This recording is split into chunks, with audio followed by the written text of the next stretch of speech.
And when did you join we'll start with the SES unit that was led by Jenkins. It might have been early 2015, I believe. And how did you come to join that squad? I just got a call out of the blue from Jenkins asking me would I like to come to his squad. He got permission to form his own squad. All day work, no weekends, unlimited overtime. What kind of squad was this going to be? What was it supposed to be doing? Pretty much just guns, making gun arrests. And who was on the squad when you joined it? At first it was just myself, Detective Hendricks, and Sergeant Jenkins initially. We were the first ones in the squad. And then who was the next, I guess, person or persons to join? Later on, Taylor came. Taylor was still underneath Sergeant Ivory, but he was working a lot of overtime with us. So eventually Jenkins had pulled him over to our squad, and he just stayed with us. How soon after you joined? I think you said in early 2015. Did Taylor start working overtime with you guys? Maybe a couple of weeks. And then how long after that did he actually formally come over and join the unit? No more than 2 to 3 months, if that. And so you said the mission of this SES squad was to get guns. Can you describe how the squad did that? Well, it was kind of like chaotic. It was wild the way. Jenkins was always the driver because he said he was the slowest and he didn't like to run. Taylor, typically, he always rode in the passenger seat because he was the fastest. And for some reason, he couldn't ride in the back seat because he would have panic attacks. So it was always myself. I sat behind Sergeant Jenkins, and Hendricks would sit behind Taylor. Pretty much, we would just go out, do our Baltimore City ride around. Jenkins had this technique he called a door pop. What's a door pop? It's pretty much he would pull up to, if he seen a large crowd on a corner, he would pull up to them aggressively, speeding and slam on his brakes. And then Taylor would be the passenger. He would prop his door open real quick and act like he was going to run out and grab somebody, and it would startle them. It would scare them. And usually he believed if someone had guns or drugs, they knew we were coming to get them and they would take off running. So typically the person who ran from the door pops, that was the person who we would chase. Did you have any reason to? I'm trying to remember the word you used. Sort of drive up fast to a crowd of people and do the door pop? Was there any reason to do that to that particular crowd? No. And then you said, well, what happened if somebody ran? We pursue them. We would chase them. And then what would happen? They would be apprehended and seen if they had drugs or if they had guns on them, anything illegal. How often? Well, what time of day would you do this? It all depends because usually our typical schedule was 8 to 4, but we never came in. Our time, we would usually come in anywhere between 10 to noon. So sometimes around that time we would go out, or maybe sometimes later we hit the street. We would come out, it would be dark, and we would hit the streets. So we did this all times of the day.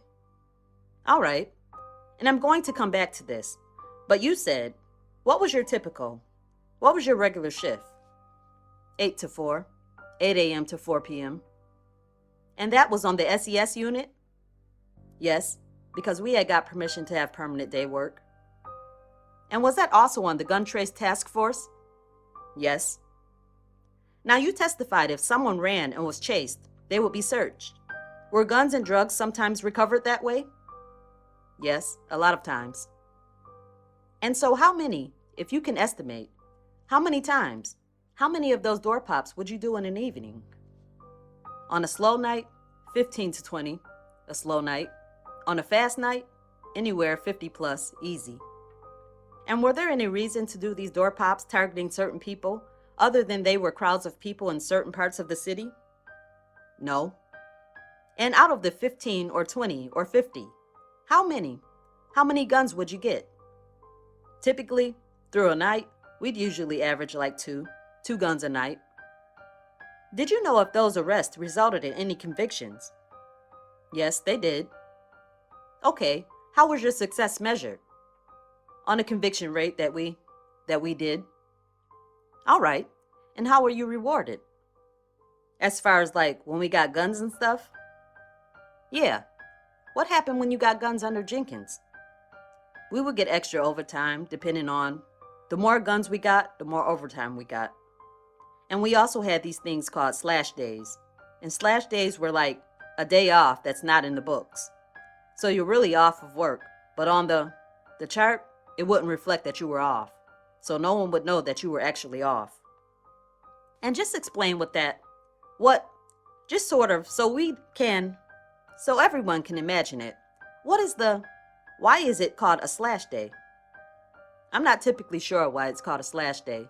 I just know how, like, when your sergeant took roll, where would he take roll? In the roll book. He would put it in the roll book. And how would he mark it if someone was there? The way they put it in there, they would put, like, we would work, whatever schedule we worked. We worked from 8 to 4. He would put our hours in the book. If we weren't there, you were like a vacation day. So it would be like a V day if you were supposed to be off, or like a personal day, which is a P day. He would put them in the roll book. And did the slash refer to actually marking down people who were present and working? Yes. All right, so just to be clear, you said you got slash days. Were these days when you actually worked? No. But you were getting paid as if you worked? Yes. So you mentioned that, but you also mentioned getting more overtime, right? Yes. What does that mean? Well, the way our overtime worked, it wasn't based off of how many hours. It was what we did. So if we got 2, 3, or 4 guns, depending on how many guns we got that night, that's how much overtime. So we could only work for 4 or 5 hours of overtime that night. If we got 3 or 4 guns, we might have got 12 hours of overtime that night because we got so many guns.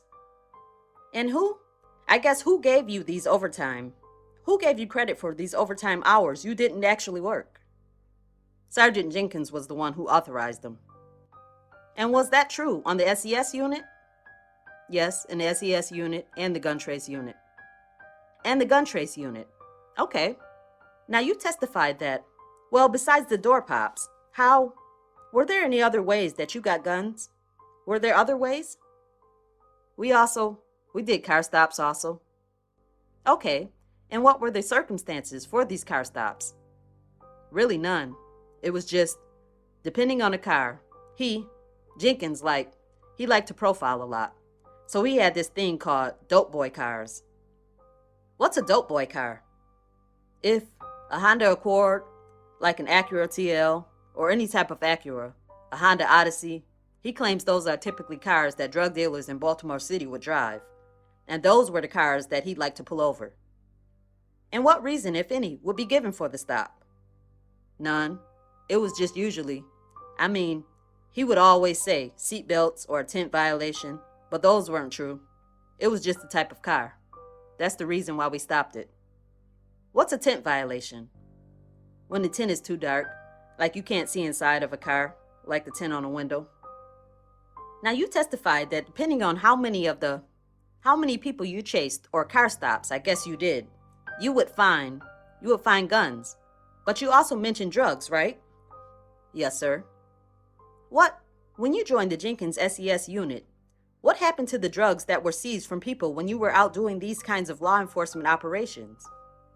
Jenkins, whatever we recovered as far as drugs, Jenkins would always take control of them. He said he would. First, when I first got to the unit, he said he was going to submit the drugs.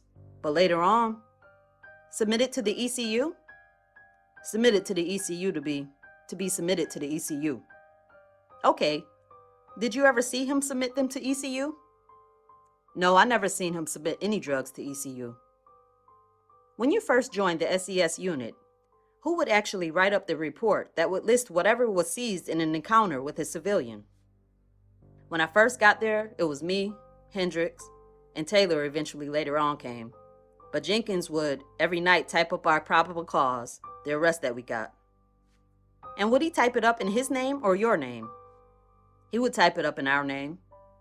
And would he list the drugs that had been taken? No, he never listed any drugs that we recovered off of the streets or off that person that night. At some point, did you start writing your own probable cause statements? Yes. Did you include drugs that had been seized? No. Why not? Well, it was the way Jenkins was writing the reports, and also I knew it was the cover-up pretty much because our checklist, I knew when we got those drugs, we were supposed to submit them, even though we didn't arrest that person, and we never did. Who approved the reports once you started writing them yourself? Jenkins. Did you ever discuss with any members of the SES unit that Jenkins was taking these drugs and not turning them in? Yes. Who did you discuss that with? Hendricks and Taylor. What, if anything, did the three of you, well, what did you talk about? Well, one night I was in, this is when our office was in, well, his office was still in headquarters. And I was on, whose office? Jenkins' office was still in headquarters. I was the only one who got a handgun arrest that night. So Taylor and Hendricks, I'm not sure who would submit it for me that night, but they both went on down to ECU, to the evidence control units, to submit it together. To submit the gun you had? Yeah. The way the room was broken up was like if you walk through the door right there, it's cubicles set up on all the right-hand side. On the left-hand side was where all the supervisors would sit. So the officers were actually with the supervisors. Detectives had cubicles. It was a guy that, we were on the undercover squad. We were on that floor. It was a guy, well, a couple people didn't like us being on that desk because it was their desk, so we understood that. It was a guy, Detective White, that we knew, he had a cubicle up there, so we would typically use his desk. But his cubicle was if you come out of Sergeant Jenkins' office, you would see the first row of cubicles. You couldn't see nobody. I was on the opposite side that night, and as I was processing arrest, I overheard Jenkins having a conversation. I'm not sure who he was talking to, and this night we had got a couple of ounces of marijuana, recovered it, that we didn't submit. And what did you hear Jenkins say? He was saying that, talking to the individual on the phone saying that he got some good weed, and it's going to be the same price as last time if he wanted it. And did you tell anyone you overheard this? Yes, I told Hendricks and Taylor that I overheard that. And what, if anything, did Hendricks or Taylor tell you about any observations they had made about Jenkins and drugs? We all seen him every time there was an arrest made or any. Even if we didn't arrest somebody, we would confiscate their drugs. And Jenkins would always keep the drugs himself, and everybody noticed that. Did the three of you and Hendricks and Taylor, talk about doing anything about this? Yeah, that night I heard the conversations as we were leaving. We were walking in the garage down to headquarters in Baltimore City, and I told them what I heard.